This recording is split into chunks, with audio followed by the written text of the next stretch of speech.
Bonjour everyone, I am Kobi from Orphaned land and you're watching Loud TV.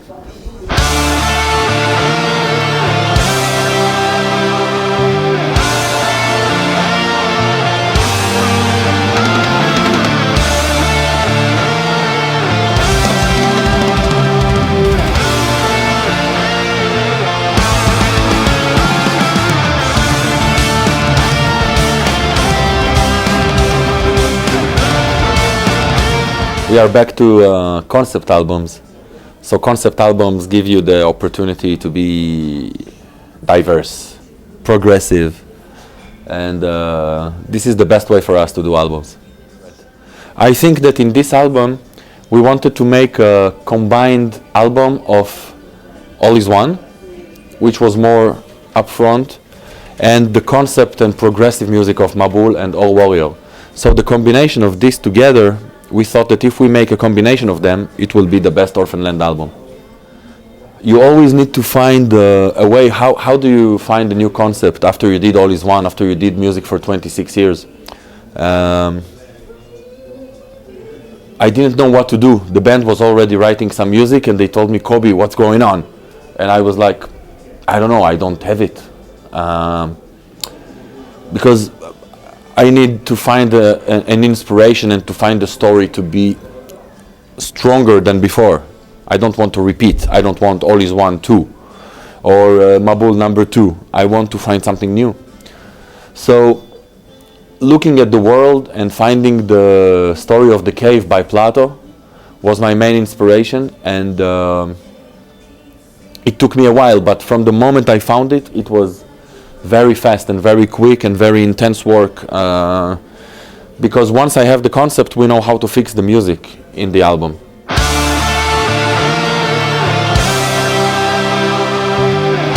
It was written 2,500 years ago, and it's like a prophecy about humanity, because we are in this cave and we don't want to leave that cave. We are just there, and anyone that comes to help us to get out of the cave, we always kill him.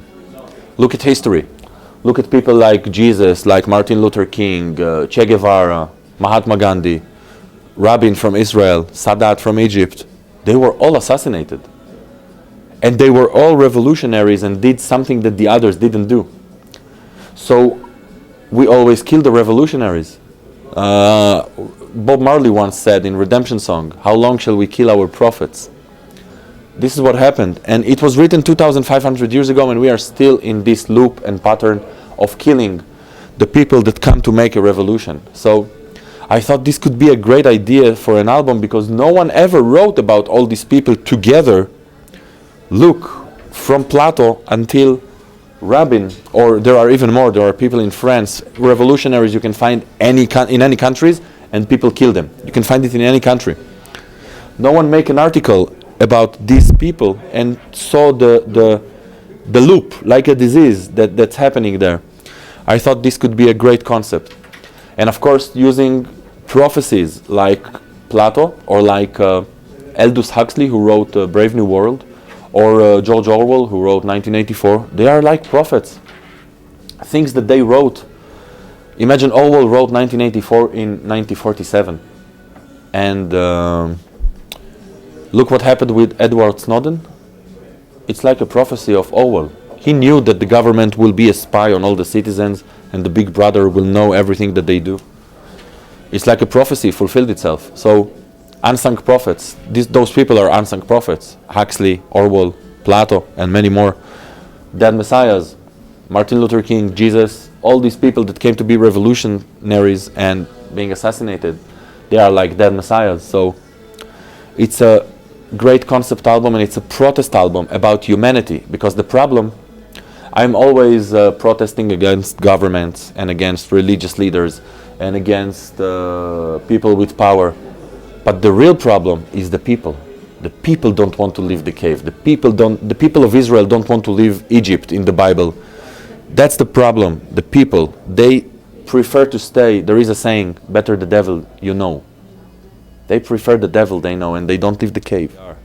We are, and Chaplin is also, he is a prophet also in a way. There is also the speech on the great dictator, which is maybe the greatest speech ever made by an actor in a movie. But what a speech. Education is definitely the solution. There was a guy in World War II, he was an orphanage manager, Janusz Korczak. I quote him on my liner notes, I quote him on the album. He said two things. He said, if you want to change the world, start with the education.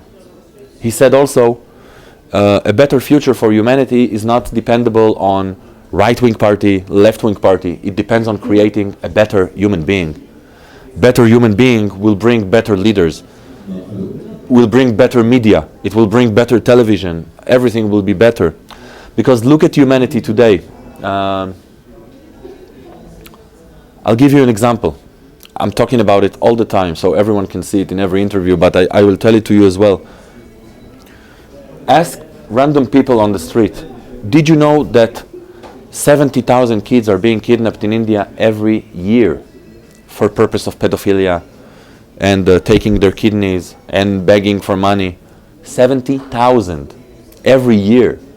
Most of the people will tell you, no, I didn't know. Now ask those people, do you know who is Kim Kardashian? They will say, yeah, sure. I hear about Kim Kardashian every week 5 times. This is disappointment from humanity. What do you get from gossip? What do you get? What is the spiritual benefit? What is the benefit for your intelligence from these things? What do you get from it? And how the media tells us this story and not the others. So there is something here that we are in a cave, and they want to keep us like that. It's like they put us to sleep while they doing corruption and stuff like that. Let the people watch the Big Brother. Let them talk about the Big Brother. Let them talk about Kim Kardashian and Jay-Z and all this bullshit. Let them talk about it while we do what we do. They will not resist like that. There is a whole world out there of books and stories and things that can make your intelligence grow. And humans will be more aware of bad things if they will concentrate on the things that they have to. I don't want to preach people, you need to do this or you need to do that. But you just need to be awakened and to be aware of what's going on. And then you decide for yourself.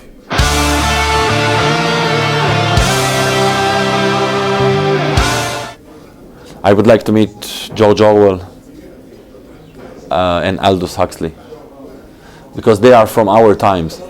So our times is the most important for me, because they know about television, they know about propaganda. I could say I also want to meet Jesus, but it's from ancient times. He cannot contribute something for these days. So Aldous Huxley and George Orwell, they are prophets to me, and I want to meet them.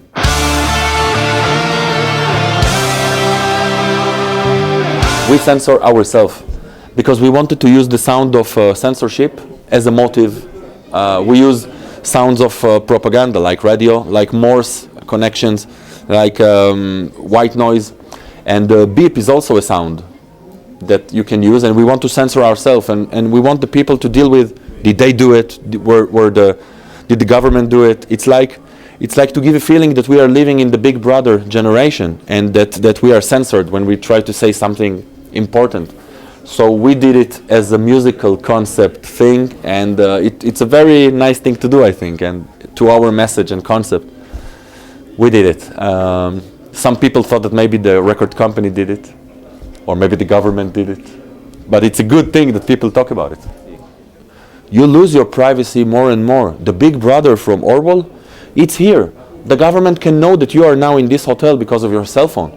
And they know what are the words that you search in Google. They know how many times you write in Google revolution. They can tell. They can see what are your interests.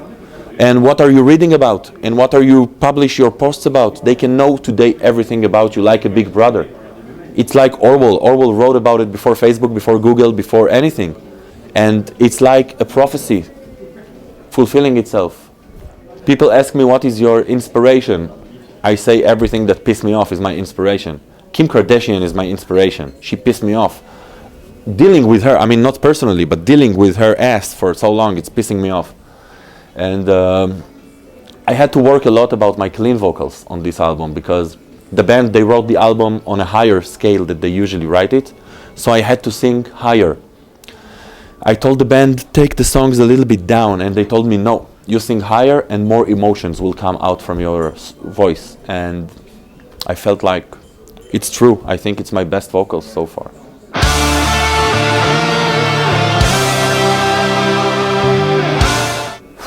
A lot. Apart from drums and guitars and bass, you have violins, and you have cello, and you have bouzouki, and you have oud, kanun, percussions, baglama, electric baglama. You have choir of 25 singers, so this is very, very rich. The use of guitars, we use maybe 5-6 different guitars. But this is what we like. We like to make a very rich production so that people can discover all the time more and more things. This is something that we like. Yeah, if we want to make everything live on stage, we need to be 40 people on stage, which is crazy and impossible. But yeah, it's very, very complex.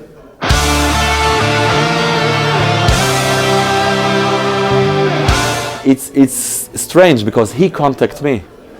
He wanted me to sing on his solo album. He did a song for peace and he wanted me to be a part of it and to bring also an Arab singer to sing it with me. So I did it, and then he asked me, do you want me to pay you for recording this, or do you want me to record solo for your new album? And I was like, solo. What will I do with money? Buy jacket? Buy food? Go to the cinema?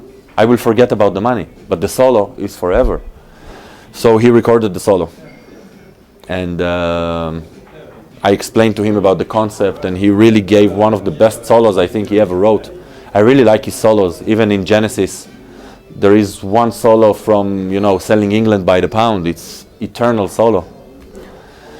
Thomas Lindbergh from At the Gates, he's the best growler in the world to me, and I put him on the song that I really needed someone crazy. I needed to play the role of a lunatic in that song, and he's a lunatic.